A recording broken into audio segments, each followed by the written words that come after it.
Bonjour. Bon, aujourd'hui, on va parler de l'expansion relative. Pour qu'il y ait une expansion relative, il nous faut évidemment un relatif qui puisse être l'introducteur de l'expansion. L'introducteur de l'expansion sont, les introducteurs plutôt, sont non seulement qui ou que, tout le monde pense à ça, ce sont ces formes-là qui sont représentées comme forme réduite, QU, qui représente qui ou que, c'est ou et c'est donc. Ce sont les formes fondamentales que nous allons rencontrer quand on fait une expansion relative.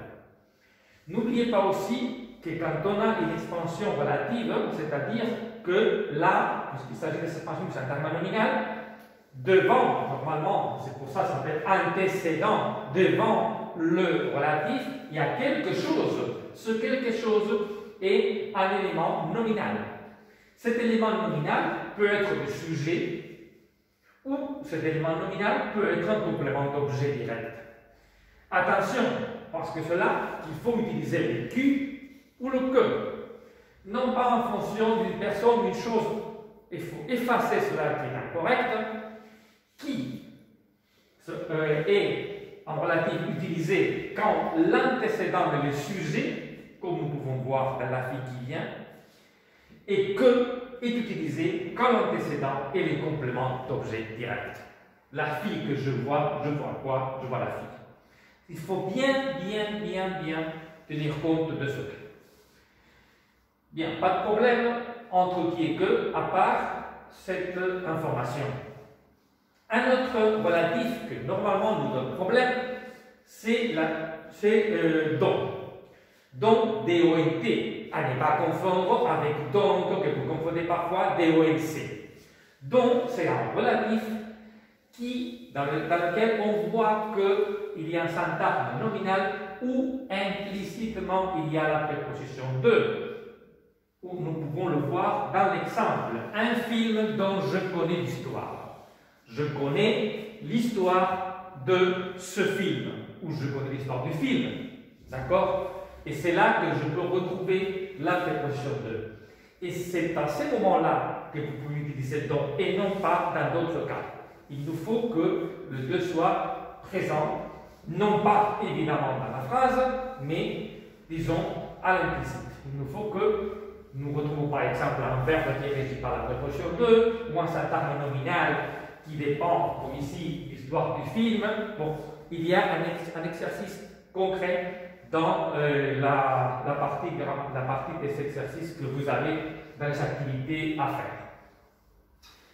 Une autre question, c'est déjà, avant de parler des types de relatives, ne pas confondre le relatif avec une autre structure qui se ressemble, je dis bien qui se ressemble, qui sont les complétives. Les complétives ont un seul élément, unique, qui est le que. Alors, comment le savoir? Parce qu'on voit bien que l'introduction d'une complétive exige que ce qui va après la complétive soit une phrase dont la fonction est être le complément d'objet direct de cette phrase. Vous voyez que ce n'est pas du tout une expansion nominale, hein? La complétive, c'est une subordonnée complétive. J'ai trouvé que l'appartement était confortable, je l'ai trouvé. Ici, vous voyez où est l'antécédent? Non. Donc, ce n'est pas un relatif.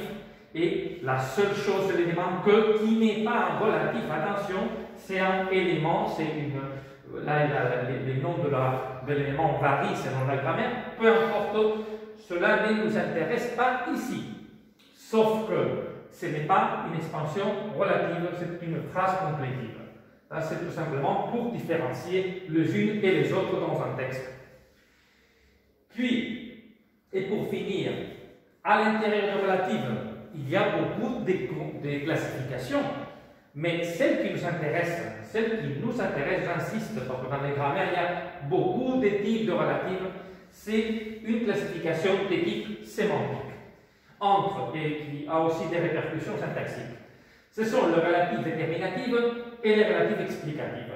Les dénominations peuvent changer aussi dépendant de la grammaire. L'important, c'est de reconnaître ça avec un exemple.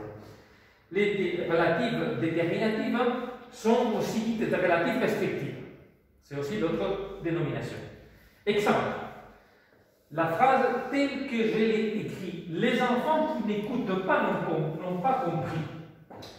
Alors, à la question qui est-ce qui n'a pas compris, ce sont les enfants qui n'écoutent pas et non les autres. Alors, c'est pour ça que ces relatives déterminatives sont aussi appelées restrictives, parce qu'ils restreignent. Bien. Et je peux transformer cette relative déterminative en une relative explicative. Comment? De la manière la plus simple possible, en ajoutant quelques virgules, je transforme la phrase en une relative explicative. Les enfants qui n'écoutent pas n'ont pas compris. Alors, dans ce cas, comme vous voyez, cette explicative est la forme, c'est une forme d'apposition, et vous voyez que maintenant, on se réfère à tous les enfants. Tous les enfants, n'écoutez pas la question qui est-ce qu'ils n'ont pas compris, ce sont tous les enfants. Alors ça c'est la différence fondamentale entre déterminative et explicative. Et je pense qu'avec cela, on a plus ou moins expliqué cette expansion. Il y a aussi, si vous n'avez pas compris la différence exacte, comme il y a un exemple aussi et un exercice particulier sur les déterminatives explicatives, vous aurez l'exercice corrigé et commenté et on aura l'occasion de revenir sur cette différence.